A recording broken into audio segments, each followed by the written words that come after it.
You're listening to the Today in Manufacturing podcast. Hi, I'm David Manti, and welcome to a new episode of the Today in Manufacturing podcast. With me this week are Jeff Ranke and Anna Wells. We are the editors of Manufacturing.net and Industrial Equipment News and have more than 15 years of experience covering the manufacturing industry. Every week, we cover the 5 biggest stories in manufacturing and the implications they have on the industry going forward. Please make sure to like, share, and subscribe to the podcast. You can also help us out a lot by leaving the podcast a positive review on whatever platform you use. Finally, if you want to email the podcast, you can reach any of us at Jeff, David, or Anna at IEN.com with email the podcast in the subject line. You can also subscribe to us on YouTube at IEN Magazine to get a notification whenever we go live. Anna, we're going to switch up the format a little bit this week because we had an abbreviated /no week last week. We had a truncated week. So instead of the 5 biggest stories, we're covering the 3 biggest stories. Yeah. Still big stories, though. Still a big deal. So, yep, get ready. But Jeff, it's important to stress that, it's not going to be less. It's going to be more. It's going to be equal. We're not shorting anybody here. We're not shorting anybody. But on that intro, either I checked out super hard last week or you said that incredibly fast. I'm not sure which one it was. Oh, I don't know. I just kind of go blank and then wait for my various friends who listen to it to be like, ooh, rough week on the podcast, huh? I guess I'll listen to it. Wow. Yeah. Yeah, I haven't had to be up before 8:30 in a while, so I'm moving a little slow today. I said that on purpose because I know you both have small children. Yeah, I know. On our third meal by 8:30. That's one thing about having the week off is that, especially with 2 young kids, and I know you have 3, so I can't even really, I have nothing to stand on, but it's almost harder. Mm-hmm. It's like I was looking forward to come back to the office and be like, oh, just a little witty banter and quiet moments. I can't wait for it. But we're happy to be back nonetheless. All right. Now, before we get started with our 3 most popular stories this week, we have a word from our sponsor. Oil Eater's household cleaners, industrial cleaners, and industrial equipment are specifically designed to replace dangerous solvents and are used throughout the world. Our safe, water-based formula dissolves grease and grime for almost any surface and leaves a fresh, non-chemical scent. Our ultra-concentrated formulas are perfect for light, medium, or heavy cleaning and can be used on shop floors, in parts washers, to clean equipment, and more. VOC compliant, Oil Eater will do an excellent job in a multitude of applications, safely and cost-effectively, while reducing your chemical usage. Safe for the user, safe for the surfaces being cleaned, and safe for the environment. For more information, visit oileater.com or call 800-528-0334. And we're back. And before we get rolling, just a reminder that you can click the link below and get a sample from our sponsor, Oil Eater. Okay, our first story this week.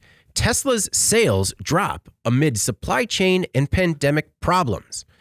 Sales from April through June fell to Tesla's lowest quarterly level since fall 2021. Supply chain issues and Chinese pandemic restrictions have hobbled EV production for the car maker. On Saturday, the company said it sold more than 254,000 cars and SUVs during that period. It's an 18% drop from the first quarter and well below Q4 2021. The last time Tesla sold fewer vehicles globally was in Q3 last year, when it delivered 241,000, or about 13,000 less than the most recent numbers. The company remains the top seller of battery-powered vehicles. But Jeff, is this a sign that, its Q2 earnings might be weaker than expected? Probably. But when you look at it, I think this is overblown a little bit because it is Tesla. Mm-hmm. They're still better than the industry average when you look at where the industry was and where they were in terms of how this all kind of played out. And I looked at some things historically. In 2020, the company made 509,000 vehicles. They delivered just under 500,000 of those. Mm-hmm. That's a discrepancy on an annual basis that most automakers would see on a monthly basis. Mm-hmm. Okay, when you start jumping ahead, 2021, they made 930,000 vehicles. They actually delivered 936,000. Okay. Q1 and Q2 were very similar. They made 305,000 vehicles in quarter 1 of 2022. They delivered 310,000. Mm-hmm. So my point with all this, and I guess when you get to the last quarter here, second quarter of 2022, there is a little bit more of a discrepancy in that they made about 4,000 more vehicles than they sold. But again, all of this shows me that they're really in line with what their projections are. What they're making, they're selling. So they're still extremely profitable. They don't have a lot of the overages of some of the other OEs that we can see out there that have run in the past, have run into huge issues with overproduction, cuts into margins. They start selling vehicles for below sticker price, and they get into a lot of trouble that way. Tesla isn't dealing with that. So some of the drops in like their sales, their stock price and some of the other scrutiny that they're getting, I think it's a little unwarranted. I think it's still, from a financial perspective, still performing extremely well. They're just dealing with some of the other problems that everybody else is dealing with, and it's at a different scale. So I think what is going to be interesting is how Tesla, especially their leadership, responds to some of these dynamics. As they get bigger, they're going to be confronted with more so the same supply chain issues that the other OEs are already dealing with. Yeah, that's the interesting part of this. Not so much the drop in sales. Was it they were down 18 and everybody else was 21, or was it the other way around? Yeah, they were down 18. They were down 18. Everybody else was down 21%. So they're a little bit better. Again, this is, I think, is more of a bigger picture thing. How does Tesla respond to this stuff, as opposed to just slashing workforce potentially, which is what he's talked about. Right. And talking about the stock price, and I was kind of surprised the impact that the Twitter deal had on the stock price in particular. You know, it wasn't so much the numbers that were shaking that up, is that, you know, maybe people were thinking Musk has got too much on his plate now. Yeah, I thought the timing of this was a little interesting because this article that we ran, and of course many others, have been blaming the decline of Tesla's stock price on more than just a tepid market and supply chain concerns. A lot of analysts, and perhaps rightfully so, indicate what you just said, that Elon Musk maybe has enough to do between his multiple executive and board positions to be like monkeying around with buying Twitter. So for this tough quarter to coincide with this Twitter circus, like, that's not great timing, in my opinion. Now that he's announced that he will not go through with the deal, I think the expectation was that Tesla's stock would see a bump. And it hasn't so far. And maybe that's because Twitter's saying they're going to go after him for this $1 billion poison pill that supposedly he's entitled, or they're entitled to, because he's pulling out of the deal. But you know that that's going to be a lawsuit probably. But, you know, maybe it's also because Tesla's Q1, where they kind of blew projections out of the water, maybe that was the outlier. You know, maybe that's not to be expected every time. They're contending with the same challenges as every other automaker, and they're betting a lot more on China these days. And we know that China's COVID problems are impacting certain markets like a little bit later than they were impacting those same markets in North America. So maybe analysts want to see some proof that 2022 for Tesla is going to be more Q1 than Q2, or how they're going to get around this by some magic, because initially they were putting out crazy numbers when the other automakers were like, we can't do that, because so at some point there has to be a gap. And I think maybe that's where we're seeing it now. Maybe they were just like a little bit ahead of it. And so I don't know.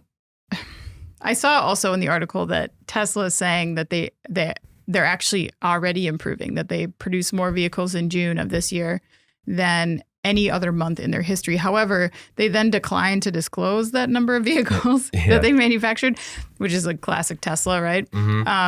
So it's really hard to know at this point, like, what to expect. I do agree with you guys. I think Q2, we should expect that they're going to post a little bit lower. But I don't know if that's the year or if things will improve or not. It's hard to know. So did the Twitter deal fall through just because it looked like it was having such a detrimental effect on Tesla? No way. No, I'm 100% confident that he overbid, and then when the stock market tanked and he realized that he was in way over his head from a financial standpoint, I mean, it wasn't worth that anymore. So anyone would be like, oh God, this is not a good deal, you know? So Twitter hasn't made money in a couple of years. I mean, it had a couple of good years, but it's been down in terms of earnings for quite a while. So I think that definitely, I agree with you. And I think he just looked at it and said, and realized, wait a minute, this is not a good situation. He was going to lose a lot of his own personal wealth in trying to see that through. No, I agree. And honestly, I also think that there's a part of it where even with $1 billion poison pill, that he would have paid that to get under the hood of Twitter a little bit to try and see what was really going on there. But I mean, that's a different story. So I also found it interesting. You talk about the Tesla getting more involved in Shanghai. They're also, they're really doubling down in Germany as well. They're pausing production in Germany right now for 2 weeks to upgrade the factory, actually starting today. And they're going to add a shift to start producing electric motors there rather than bringing them in from Shanghai. However, one big issue with that is that at their current level, they were already having issues with staffing. A lot of it is with the union there. But, it just seems interesting that we already can't get enough people. Let's add a shift, maybe it'll be lights out. And the company, I think you said that the company has experienced record high sales of Chinese-made vehicles in June. It's kind of interesting that Tesla also had its highest monthly output at its Shanghai plant in June, which Musk, if you remember, he was pushing for after those COVID lockdowns kind of messed with production. When he had everyone sleep at the plant? Yeah. Well, no, he was just stressing that maybe their work ethic wasn't there because they wouldn't sleep at the plant. It seems he sleeps at the plant. Sure. So yeah. He still had time to get his picture taken with the Pope. Did you see that? So. Oh, yeah. He tweeted Twitter, about it. Yeah. All right. Our second most popular story this week. Chip shortage leaves 95,000 GM vehicles unfinished and in storage. Supply chain problems have led General Motors to build 95,000 vehicles without certain components. Most of the incomplete vehicles were built last month, and GM hopes to have them finished and sold before the end of the year. Still, the vehicles equal about 16% of GM's total sales from April through June. GM says North American production has been relatively stable since Q3 last year, but short-term part disruptions are ongoing. GM said, quote, "We are actively working with our suppliers to resolve issues as they arrive to meet pent-up customer demand for our vehicles." And a pent-up customer demand seems like an understatement. New vehicles on dealer lots in the U.S. have been limited to about 1 million vehicles, and it's normally about 4 million. So is pent up just a bit of an understatement? Yeah, we have a ways to go here in realizing, I think. I think it's easy to look at the automotive industry's problems in the context of the domestic market, where there's still so much demand, and manufacturers can just increase prices and still sell what they have. I think there's this feeling, kind of, I think the direction you were going just now, that with discrete goods that you will always make up for this kind of thing down the road because it's a need that persists. And we saw that automakers were very profitable in 2021, so much so that Automotive News calculated that although the revenue of 10 major car makers saw just a modest increase over 2020, that their net profit almost quadrupled in 2021. Yeah, that's good. Right. So as we talk about this crisis for automotive, like while 95,000 vehicles sounds like a massive hold for GM, the company is still making billions in profits. Where things are actually a bit shaky is China, where the pandemic shutdowns are having a bigger impact, than they were last year. GM revealed that its volumes in China declined 36% year over year, with double-digit drops in all 5 GM brands. So that's GM's real problem right now, because China is such a growth market for them. And there's, it's just something that's going to have to work itself out, I guess. The chip shortage, of course, it's having an impact on North America. We know that. But where that's being felt most, I think, is when consumers have to pay more for their vehicles and when auto workers get laid off because of stoppages. Like, auto companies are figuring out their business. There's no reason to feel bad for GM for holding on to 95,000 vehicles right now, in my opinion. Jeff, I was sorry that on the week that I missed a couple weeks ago, you brought up the gung-ho reference.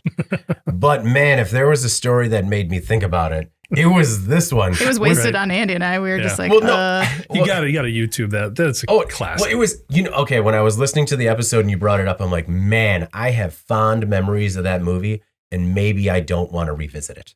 Because it's just like, I'm not sure if that's one that ages well, but it's that scene does. Yeah. Okay. Everything else, probably not. Yeah. Where the guys, or the one where the woman hits the guy with her cart and he smashes her eggs and she yells, "You're my eggs. And he yells, your eggs. Sorry, that's just so good. That is comedy gold.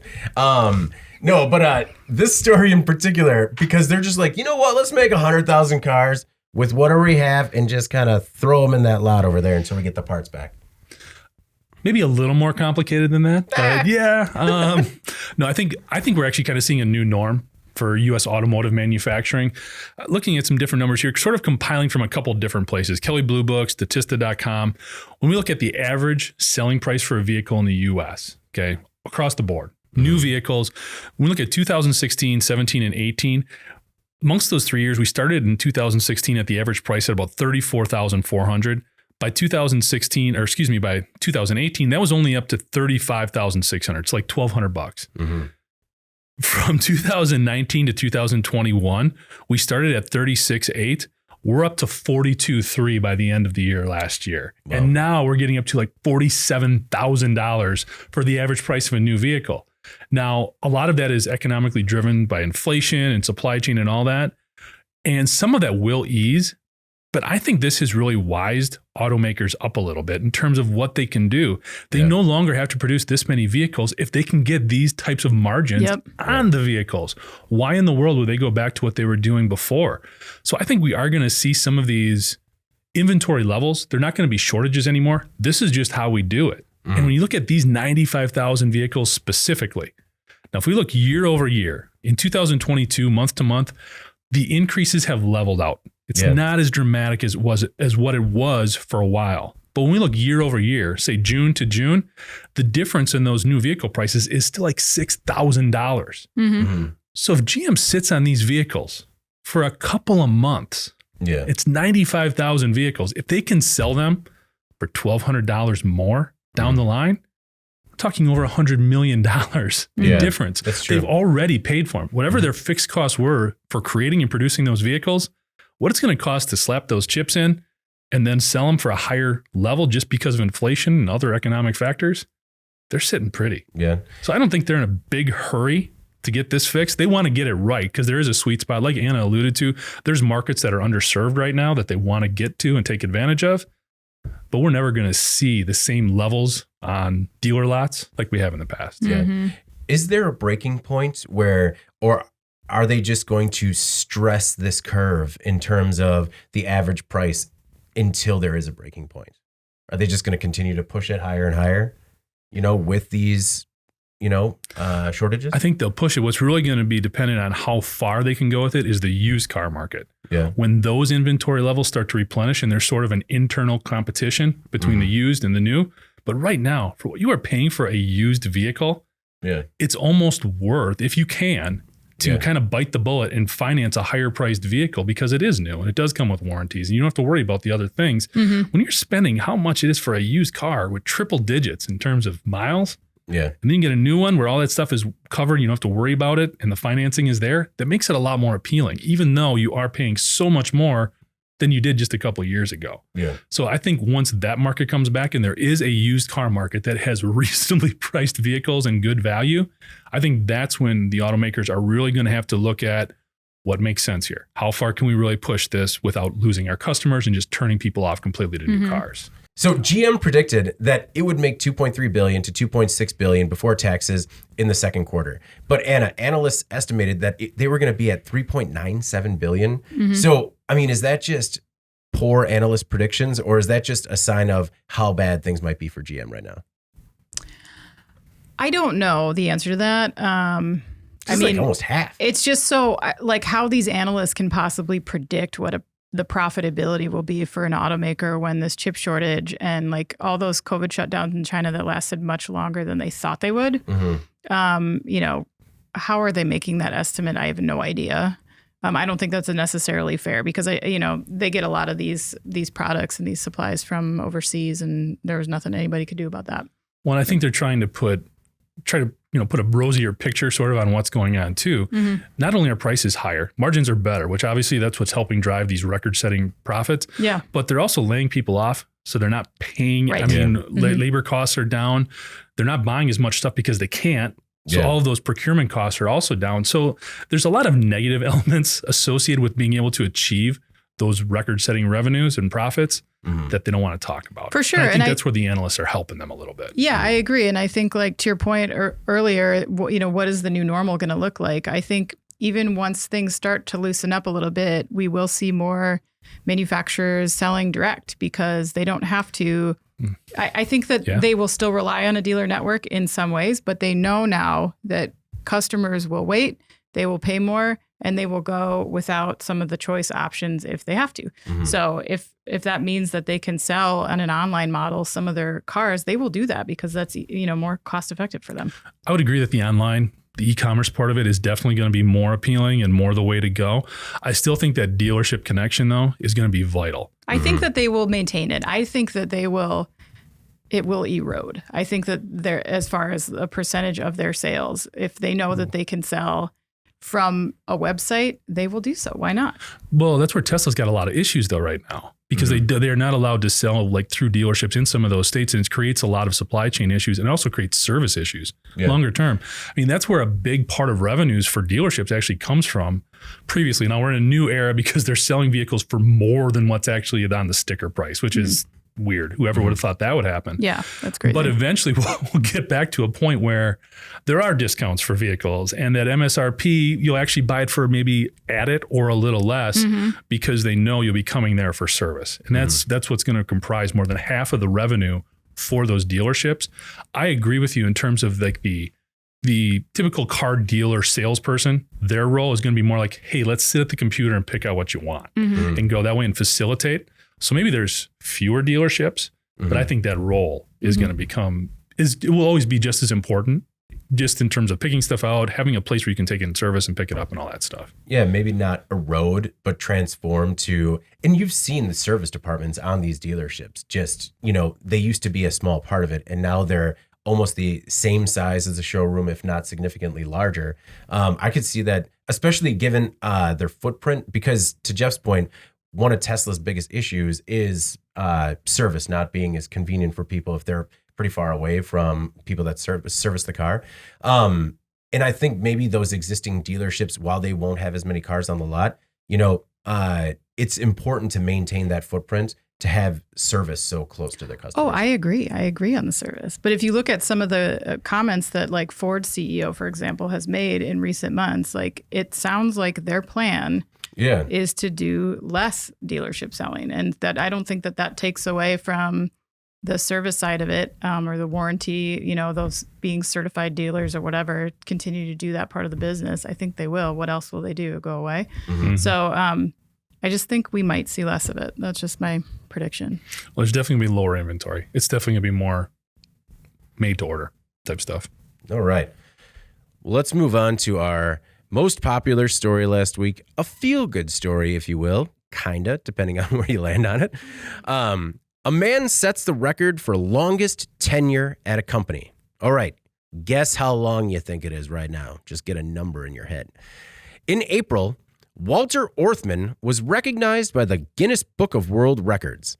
As of January 6th, 2022, Orthman worked at Renault for 84 years and 9 days. He's now 100 years old. His first day at the Brazilian textile company was on January 17th, 1932. He was a 15-year-old shipping assistant. He has lived through huge changes in manufacturing. For example, when he started, looms would weave fabrics at about 20 to 50 meters per day. Now, there are machines that do 400 to 600 meters of the same fabric. He has held positions in sales and management and has seen the world around him change many times. His key to a successful career? He says it's adaptability. He credits a calm life and daily exercise for his ability to travel to the office every day. And Jeff, his favorite place in the world is the office. Well, you were just saying before, you see it as sort of a reprieve. Yeah. Oh, David, this guy is you. He's 100 years old and he still has little kids. Living a calm life, David. Just think about this. His wife is actually 69 years old and he helps take care of her. His wife is 69. He's been working there longer than his wife has been alive. Yeah. How weird is that? That is dedication. Did you see this too? He was offered, or he actually retired in 1978. it was like mandatory because he had been there. He was only like 50 whatever years old, but he had been there for 40 years. So it's like, hey man, I think it's time to hang it up. Yeah. It lasted a day because apparently the guy is so good in terms of sales and customer relations that they needed him back. Yeah. So the man can sell, and he likes to work out, and it's working for him. I mean, he's got a family. He obviously seems very happy and very content. It's pretty cool. It's not me. I'll tell you that much. I mean, I ain't going to be here that long, but good for him. We will be 100 years old in doing this podcast, Jeff. Just You will. You will, my friend. right? Do we still do it? Does it go out on the internet or right on? It goes into their brains. No. Jeff, did you have your insure before the podcast? Jeff gets a little woozy without his insure. I said, I'm not going to be here. Oh, just in So the you- office. In the office, you can't just keep throwing Yeah. out. I'm not going to be here. Yeah. It's not going to be in the office. Anna, I thought this was kind of a feel-good story, but it also made me think of, some of the longer tenured people in the industry, because we've been hearing it a lot in the industry where people are retiring and being hired back because they can't live without them. It made me think of this one guy when I worked in the manufacturing industry. His name was Boyd. And the same thing, he had already retired like twice. And I thought he was towards the end of his career when I worked there in college. And I just recently heard like he was still there. It's like, man, Boyd is still at that, he's still making chips, I guess. Take a break, boy. But no, I just I found this to be an interesting story, relevant to our industry, and something. I mean, while we maybe won't see 84 years and 9 days, we're seeing people stay at their desks or in their roles a lot longer now. Yeah, at first I thought this was not a feel-good story. I thought it was a feel-bad story when I saw the headline, because it made me feel sad. Like that poor man. Yes, I know. He has to work. Like, why is this happening to this poor man? He's 100 years old. But it sounds like he's the kind of person who really thrives in a work environment. And you know that, like, they have all these studies out there about how if you retire and you don't have like a passion project or you don't have a schedule or a plan, that like retirement can actually be like kind of bleak for some people because that's not how they operate. It's just too much downtime. So obviously you got to do what works for you. This, again, not going to be me, but Oh, come on. David, It's just you, man. yeah, just talking into a mic that might or might not be unplugged. The, like, Really. me with like two quadrizennials. No. What do you kids do these days for fun? Not talking to you, old man. This podcast really slaps. David will be here. Hey, do you guys think this is dope? No. Me and Alex will be here. All right. Yeah, but you'll have to be here, Eric. I won't be alone, Jeff. I won't be alone. That's what it means. Anna, this bleak outlook Yes. you talk about. Okay. So, You were talking about how people die after they retire. no, then I just meant that you have to do what works for you, right? And obviously, we know this is like much more the exception than the rule. I recently read a Bloomberg article that contends that people and companies actually do best if their talent leaves like every 10 years or so, because it kind of addresses like malaise issues and allows you to kind of increase your skill set and your contact pool by just making an abrupt career change, which I don't think a lot of people do. At the same time, the article said that research shows that your environment, everything from friends to geopolitical events that are happening at that time, can really affect your feelings about your career. So it's important to understand what's motivating your dissatisfaction if you have it, right? Now, having said all that, like we've all got, I think, pretty decent tenure with our team here. Not the same companies per se, but like spin-offs over the years where our group has really tried to stay together. And I don't think we suffered for it, though I think that we could have if we hadn't continued to hire talent from outside, because I do think that bringing in other perspectives and other talents and other ideas is like the way to kind of keep things fresh. But Get new ideas and get some new ideas in there. Yeah. So I guess, congratulations to this man who seems actually very well-adjusted and happy for doing this. I would be out of there like at least 40 years earlier, but he loves champagne too. He does? Yeah, if you so haven't seen, yeah. You can keep drinking champagne and live to be 100. That's no problem. I think it's all about this, calm life and daily exercise. And then He meditates a lot. Yeah. So he kind of lets it all go. David, you may be in trouble there. I need like to change everything. Kind of just on the same point, Anna. I think it stresses the importance of working for a good company in a profession that keeps you going. I know that I've mentioned it before, but just talking to people where once they make a career change or even the same career with a new company and they realize like, oh wait, no, I can enjoy going to work every day. Right. Like I guess I'm surprised by the number of people that have that, what do they call it? It's always on social media every Sunday, like the Sunday dread or whatever it's called. Yeah. And it's just like, if you have that, you shouldn't tweet about it.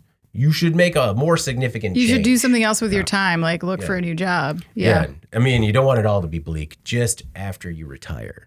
Well, and like they say now that like people, these younger generations are putting more emphasis on like, do they believe in what their company is doing? Like, do they buy into like what's happening there and are they making a difference and stuff? And I feel like those of us in like a little bit older generation sometimes want to roll our eyes at that a little bit because you think like, you get a job and you go to work and you just get it done. You don't have to love it every day. You just got to get it done. You're supporting your family, blah, blah, blah. But maybe there are benefits to finding something where you fit well and you feel satisfied, like you're doing something positive for the world. Maybe that does help with consistency and longevity with a company. I don't know. I absolutely think I'd agree with that. Yeah. I think what was interesting too is this guy was a traveling salesman until he was 94. Oof. Man. No, like we know these guys. We see these guys at trade shows. It can be it can take its toll. Yeah. And he was not only obviously very healthy, but thriving enough that they kept him on board and doing it. So Man. I mean, talk about, what does his Rolodex look like? And it probably is a Rolodex. Yeah. It is not Microsoft Outlook contacts or something. Travels with it and it's just this huge, these cards rolling around. I liked his quote, and I said it in the previous video, so I'm going to say it again. You need to get busy with the present, not the past or the future. He said, here and now is what counts. And I thought that was really important for everybody here. And just help you live a better life in general. Yep. Yeah. And then he shouted out, so let's get to work. And it's like, oh, easy. Yeah, I know. Like, calm down. No. Yeah, you just gotta get on the road. Man, so I wonder how much he travels. He doesn't anymore. Oh, okay. He stopped doing that when he got to be 94. Yeah. Got to draw the line someplace. But I mean, like, is he the guy, like, the most elite status frequent flyer miles wise? Or, is he just like the regional rep where it's like, like, I remember selling to your grandfather. How do you call in sick if like this guy's your boss? I'm just not feeling really. You're not feeling good. Maybe that's why they moved him into sales management. Just like he's literally heard every excuse. Yeah. Just I'm on my 3rd knee replacement. Get back out there. All right. Well, before we move on to In Case You Missed It, we have a word from our sponsor. Oil Eater's household cleaners, industrial cleaners, and industrial equipment are specifically designed to replace dangerous solvents and are used throughout the world. Our safe, water-based formula dissolves grease and grime for almost any surface and leaves a fresh, non-chemical scent. Our ultra-concentrated formulas are perfect for light, medium, or heavy cleaning and can be used on shop floors, in parts washers, to clean equipment, and more. VOC compliant, Oil Eater will do an excellent job in a multitude of applications, safely and cost-effectively, while reducing your chemical usage. Safe for the user, safe for the surfaces being cleaned, and safe for the environment. For more information, visit oileater.com or call 800-528-0334. And we're back with In Case You Missed It and teaching ourselves a little bit about Insure. Yeah, in case Jeff missed Insure. That's what the next segment is about. I did not know what Insure was. Anna was filling me in. Evidently, it's a miracle in a can, I guess. Well, while you're retired and you got all this time to yourself, just you cracking cans I want to of be Insure. like the grandpa and grumpier old man where he talks about he eats bacon 3 times a day and drinks beer just for supper. Well, but honestly, Jeff, this has 16 grams of protein in one serving, so it might be something bacon. to consider. You could pair it with bacon. Bacon and high life. That's my retirement plan. Like a duck-shaped ice fishing. Sure. Okay. Sure. All right. Well, I'll start with, in case you missed it, the stories that maybe weren't as popular on the website, but still could make an impact on the industry going forward. Mine was actually, it was still kind of popular on the website, and I'm not surprised because it's about a huge thermos that's going to help heat homes this winter. So the Russian war in Ukraine has many countries concerned about energy storage and where their energy is going to come from, period, after it dries up. So the Germans made a huge thermos that will help heat up homes this winter if Russian gas supplies run out. It's almost 150 feet tall and holds 14.8 million gallons of water. Vattenfall, which is the utility company, unveiled the new facility 2 weeks ago. It's going to hold water brought to almost boiling temp using electricity generated by solar and wind power plants across the country. The facility is described as a giant battery, but instead of storing energy or electricity, it stores heat. It cost about $52 million to build and will have a thermal capacity of 200 megawatts. Now, while that will meet most of the country's hot water needs during the summer, only going to meet about 10% of the winter demand. So hopefully, they figure something out for the other 90. The giant tank can keep water hot for up to 13 hours, which helps bridge the gap when wind or solar power generation are down. I just found this to be an interesting concept that's typically when we cover a story like this, it is on the pilot plant level or the, it's a project, an R&D project at a university level where it's like, oh, it's the size of a coffee can now, but if we scale it to about 14.8 million gallons, it should work. And they actually built it. And it just, I don't know. I thought it was really cool and hopefully it works out. So does this I'm not quite, I guess, connecting the dots here. Does this replace the need for a water heater in someone's home? Yeah. Well, no, I think because they won't have the gas to heat the water in their home, this will provide, it's almost like a water tower, a hot water tower. Okay. All right. That's pretty cool. Yeah.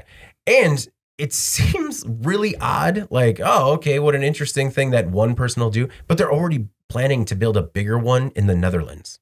So this is, I'm assuming they build this in a community type area where everybody can source from this as they need it. Yeah. Okay. Yeah. And, interesting idea. No, it's, it reminded me of that Renewal story that we did, the mechanical battery. But it also can use other sources of heat. So they've also talked about heating it with heat extracted from wastewater, and just some really interesting things that we normally see on an R&D pilot project level that they're actually putting into use. I mean, maybe they greenlit it a little faster because of the war, but I just thought it was a really cool story. Jeff. It's a little over my head from an engineering perspective, but it does sound like in theory, it seems to make sense and be a pretty cool idea. Yeah. In terms of taking the pressure off of the utilities and energy usage levels and all that. So yeah, it'd be interesting to see, in a couple of years how this actually played out. And 52 million, that's a big price tag. Oh, how soon do you see the ROI on that? Or is this something, again, that is the thing that leads to the thing or where it comes in? But it's an interesting premise. No, I agree. You see the price point and you think it's way too much. But I mean, if we're talking about a long, cold winter, and this can at least provide maybe as sort of an emergency scenario situation where at least some people can still get hot water, that could potentially save a lot of lives. Yeah. Mm-hmm. Anna, any thoughts on the giant thermos? Yeah, I guess, if they're, obviously the situation in Ukraine is horrible and devastating. And I guess this could be viewed as one silver lining in terms of the R&D that's coming out, solving problems that are emergency problems and kind of fast tracking some of this technology. Like you said, you feel like this is usually in a prototype stage at this point, but they're making it work and kind of cool. It's hard to segue from the comments about the devastating war, but when you think of a thermos, guys, what is the first liquid you think of coming out of that thermos? Coffee? Is it coffee? Or soup? Actually, very first, for whatever reason, I don't know why, but I was thinking in grade school, kids would bring soup in the thermos type thing. That was the first thing I thought of. I cannot imagine my kids being cool with me packing them soup for lunch. at school and then them like pouring. I Like, don't know. It was common though. I mean, remember like Yeah, I everybody do. wanted the lunch boxes with the thermoses. Like the one I remember is like the Dukes of Hazzard one. Yeah. Was the first one everybody They all wanted. came with a thermos. None of them do now. yeah. And Really? really? Yeah, they come with Sad. like they're just like bags, and then you put like like Cliff Bars in there or something. I don't know. What do kids eat? Right? What do kids eat? I You know. throw like a handful of Cliff Bars in there and they get a juice box. It's It's got to be a water bottle, right? They've all got to fill up their water bottle. Yeah, yep. And how those like flimsy plastic cups on the top, like that you used. I was thinking more of like the industrial thermos. Actually, my brother has one that is one of those where it keeps your coffee warm for like days. Mm-hmm. We went like ice fishing and in the middle of a lake, and he drank the same coffee for 3 days and it stayed hot. It blew my mind. But I was thinking more hot chocolate, because it was one of those where all of a sudden it would come out when you were a kid and you're just like, oh man, it is about to get real. I hope there are marshmallows in a pocket. In a pocket. All right. Jeff, what's your in case you missed it this week? So this one definitely caught my eye because we have talked about this a lot as a potential solution when we talk about electric vehicles. It was a story how GM is expanding their electric vehicle first responder training efforts. So GM's latest EV first responder training program will focus primarily on personnel and fire services, providing instruction and sharing best practices on how to most effectively support emergency situations involving electric vehicles. We have been talking about this a lot because we've been having all these fires pop up, primarily with Teslas, but other ones as well. Yeah. We talked about the added dangers when you're driving hybrid electric vehicles like you, David. Yeah. And one of the things that they called out in the article that it was really cool to see is the use of water. People immediately think electricity and water, they don't mix, you can't do it. That's the key with all of these batteries. So it's really educating first and second responders. So the firefighters and then anybody else who may come along, whether it's medical personnel, the salvage yards, all of those folks, to make sure they understand how to handle the electrical systems, which includes, if there's a fire, dousing it with probably 4 times as much water as you would typically use. So I think this is what we've been clamoring for. This is what needs to happen. There needs to be more of it. And it's good to see GM at least stepping up a little bit and doing some more. Just need everybody else to get on board. It's kind of surprising almost that you see just one automaker. You would almost think this would be something where there would be a consolidated effort amongst all automakers to really get the word out there and work with everyone involved. And even though the focus obviously is on those first and second responders, the firefighters, the medical personnel, we got to need to get beyond that as well. People who are salvaging and repairing these vehicles too. So No, I think, see, you did your part right there, because right after we did the story about how you like dig a hole, put the car in it, and cover it with water, this came out. So clearly someone at GM is listening to the podcast. Clearly. Yeah. When you called it I'm an influencer. what did you call it? A mafia grave? A mafia grave? Yeah. They heard that and they were like, we need to do something. Yeah. If that's what they think is out there, we need a better PR effort. Yes. No, Jeff, I agree with you. I saw this story and I had thought the same thing. Finally, Anna, your thoughts on GM's latest effort? Same. And I agree with Jeff that there should be a more, united consensus among automakers, because why not pool their resources and try to get this figured out? They could come up with their own standard to try, because they all, they're all sharing information on batteries. So it can't be that different how to put out this battery fire. Yeah, no, exactly. Really positive PR spin. You can come out with some kind of cool logo for whatever it is. Yeah. And if the people from GM and Ford, the two marketing people, have to stand at opposite ends of the photo because they refuse to share the stage, then that's fine. Just do it that way. No, David, I'd like to get your feedback on here, because it says the program will be divided into both live presentations and other training formats, including combinations of expert presentations, videos, animations, and virtual demonstrations. Huh. What is the first thing that comes to your mind? We say animations of electric vehicles and first responders. What are you seeing there? I see. Well, what I see in my mind is scary for some people. It's like an itchy and scratchy type video. Yeah, no, I'm thinking when OSHA makes those safety videos and they're really over the top, where it's just this could happen if you're not cool, or if you're not safe with a forklift. And then it's like a forklift going through a hard hat through a dummy. And you're just oh, they were, and you think they're going to cut away. because maybe they'll just leave a little to the imagination. But so I predict something quite gruesome. Yes. And but I mean, and effective. Yeah, but effective. All right. What would it be like to be? You talk about Ford, but like to be the outlier. All these automakers start coming out with these plans, and then just one company's like, you know what? We don't really see a need. Figure it out. Mm-hmm. You're the experts. Are they going to do that whole thing like, this is your EV. This is your EV on fire. Any questions? Man, I don't know, but like some sort of VR or like a VR training exercise, putting out a car fire. I mean, I'd do that. Absolutely. In like a VR I'd watch it. Yeah. Mm-hmm. All right, Anna, what is your, in case you missed it this week? All right, I missed this story even, but I found it as I was digging through the site contents after our recent week off. But a crewless robotic boat retracing the 1620 sea voyage of the Mayflower has landed near Plymouth Rock.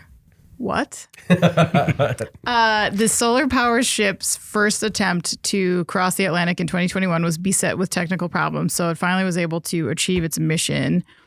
I think my first question was why? So the Mayflower Autonomous Ship, or the MAS, is a grassroots initiative that was led by marine research nonprofit ProMare with support from IBM and a global consortium of partners. So there's no human captain or crew. The boat uses the power of artificial intelligence and automation to traverse the ocean in its quest for data and discovery. So it's kind of working in tandem with oceanographers and other vessels. It's supposed to provide a flexible and cost-effective and safe option for gathering critical data from the ocean. IBM says it can spend long durations at sea carrying scientific equipment and making its own decisions about how to optimize its route and mission. So for those of you wondering, it looks absolutely nothing like the Mayflower. And all the promotional shots like show it docked next to a Mayflower replica, but that's not the ship. The ship is like this tiny little sleek, this guy. This little baby ship. Yeah, here. that's the thing. That is not a Mayflower. I know, but that's a Mayfly. It just ran the same route. It took it 4 days. So I was like, well, this is very good marketing because I also was fooled by it.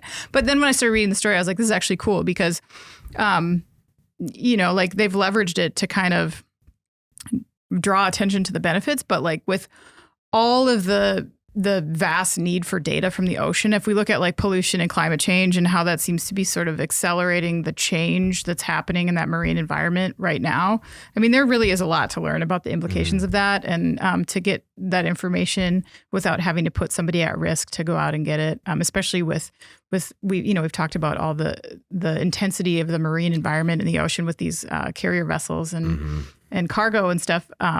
It can be scary out there. Yeah. So this is, I think, designed to take the human element out of it. And it's also solar powered, which is cool. So yeah, it's a bit more intense than the like solar powered buoys that we typically see out there passively gathering information about the ocean environment. Right, exactly. So while I do think it's a little bit disingenuous that they actually named it Mayflower Autonomous Ship because it's nothing to do with the Mayflower. MAS. Yeah. It is kind of a cool concept. It's a cool concept. It's also a really cool design. And I got to say, when these stories came out with the crewless robotic Mayflower Plymouth Rock story and the huge Thermos, I'm like, what is happening out there right now? Are we, I mean. We're just trying stuff. I don't know. Well, it's not, I was thinking more like, it's not April 1st, right? Like we double checked all of these, right? Yes. Jeff, your thoughts on the robotic Mayflower? Yeah, more data on the ocean is always positive. I was also taken in a little bit. I thought this was going to be this huge, massive ship, but it makes a lot more sense, obviously. Because I was thinking the first thing is, what if it sees some bad weather? What would happen to this thing? But obviously, the way this one's constructed, probably just skate right through it. This is cool design. Compare, you got to compare the two to show how far we've come technologically, where we can actually do so much more with such a small autonomous vessel than this. Well, except all people. Yeah, except for a totally different application. Stuff. So it's like, why is it? They could maybe get one at a time. No, there's But you bring up an interesting point about the container ships, because that would be the biggest area where this could potentially have a huge immediate impact. Yeah. We can figure out how to safely navigate without sinking ships with a bunches of stuff on it, that'd be really good. That was my thought too. And they really talk about the research applications, but you got to be thinking also of like how this technology could eventually be shared for those as well. Well, and the autonomous ships, they can stand up to the elements more because, I mean, in the event that they do submerge momentarily or for longer periods of time, they can. Yeah. Mm-hmm. Yeah. Also, worth noting, one of the more underwhelming historical landmarks in this country, Plymouth Rock. Is it? Yeah? It's literally a rock. Just a rock, huh? With like some ropes around it. Just Yeah. there it is in Plymouth, Massachusetts. It's not really, I don't know what you would call out, but it's literally, we drove past it one time we were out that way. So it's just a rock. I feel like that's a lot of landmarks where you stop and you read the plaque and you just think, nice. We just drove past it. Plymouth Rock. All right, there we go. There it is. Got to go see that giant ball of yarn. All right. It's a house of mud, kids. Some mud. Well, let's move on to our final thoughts before we get out of here. Anna, what's your final thought this week? So we all just got back from vacation and I'm feeling it. I was like ripped out of my sleep. Normally I like wake up 1 minute before my alarm goes off every day. And this morning, no. But my kids were so worn out that I had to wake them up this morning and they're little. So that was like, Well done. I know, but like when you are doing that, it is like the hardest thing to do on earth, even though I'm like, we have to get ready and go. Well, it's because they're so They're just adorable. like- they're just like so like comfortable. I know. And I'm like, I'm so They're sorry. adorable / quiet. So sorry to do this, but I had to. So I guess that's a sign of a good vacation though. Absolutely. It is, but it's like, I thought I even put in like a couple of days for that window, that buffer. Same. And then it turns out like we got back and we looked at our calendars and we had just planned way too much for that buffer. One of the things we planned on was, went to my wife's family, went over to her dad's house and just, how like you get together as a family and just kind of whatever you missed since like the last time you got together, you cram into it. So we had some Father's Day, we had some birthdays, stuff like that. But he has a pool and, I'm a bit of a water bug and so are my kids. And we were just playing the entire time. My final thought is that sunscreen technology has still got a long way to go because talk about being like sapped. I have not been badly sunburnt in a while. And I kind of blame my niece Quinn because she kept wanting to be thrown and she wanted like piggyback rides and she was climbing all over me. And so I'm like, oh, she took it all off. She scraped all the sunscreen She off? scraped all the sunscreen off of me. But it was one of those where like I just opened up my eyes this morning and kind of turned. I'm like, oh, that should not feel that way. It's just like where you feel like everything is really tight and creasing and like maybe splitting, but maybe it just feels that way. Ouch. You have to reapply, David. I apparently, and it was, it was my son's first sunburn and you feel so bad because we reapplied everywhere, but he's got these like kind of red raccoon eyes going on. Oh, yeah. Like from the reflection of the water, however you get it. But it's like, okay, so we got everywhere except right there. And it looks kind of cool, but he's just like, he's looking at the mirror like, what's this? Just like, that is a sunburn. That's why every time we fight you for sunscreen, this is what we're trying to prevent. But yeah, so final thought was that it was a great week off, but sunscreen people, manufacturers, please continue to keep the benzene out of it. Work harder to do that and, make it more effective. Yeah, because obviously I'm not in the water with my kids anymore. They get on their paddleboard or kayak and they're gone. So I'm sitting on the beach and I didn't put sunscreen on the tops of my feet, which were just like white as snow. And so just trying to put socks on the last couple of days has been an adventure. Yeah. I guess my final thought, no new trivia. We're going to let the same trivia from last week just kind of percolate a little bit more so we can give some more t-shirts. Just to refresh, the trivia question was, what are the 3 things you can do or should do to make sure your campfire is completely out? There's 3 steps or actions that you should take. So let us know. My final thought is all the stuff we've been talking about in terms of market factors and inflation and all that.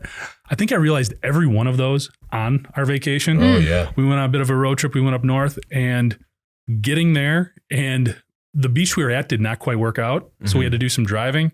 Definitely felt the gas prices. Yeah. We went out to eat a couple more times. Definitely saw the food prices escalate. And then we were looking for those who are familiar with Door County, there's a ferry that goes out to some islands out on the peninsula and stuff. And the cost of this ferry has definitely increased. Oh, no. Which has to be some sort of relation to fuel. You would guess. So all of those things definitely were felt, as we were planning and doing stuff on the week that we were gone. So yeah, not just talking about it, but seeing it in real life too. Yep. It was one of those where when I got home, gas had gone down to $4.20. Yeah. And I was just like, oh, where were you on Monday? Like, well, that was the other thing. Actually, my car was in this shop while we were gone, and they called me a couple times because first they couldn't find the part. Oh. Then they found the part, but it was the wrong one. So then they had to get the other part, and it cost more to fix. I mean, just everything that we've been talking about with supply chain and inflation and all that. So right. Fun stuff. Despite the gross expense to us both mentally, physically, and financially, it was a good week off. It's a great week off. Yeah. All right. Well, before we get out of here, please make sure to like, share, and subscribe to the podcast. You could also help us out a lot by leaving the podcast a positive review on whatever platform you use. Finally, if you want to email the podcast, you can reach any of us at Jeff, Anna, or David at IEN.com with email the podcast in the subject line. You can also subscribe to our weekly and daily newsletters. Make sure you get the podcast delivered to your inbox first. All right, for Jeff and Anna, I'm David Manti. This is the Today in Manufacturing podcast, and we'll see you next week. Thank you for listening to the Today in Manufacturing podcast.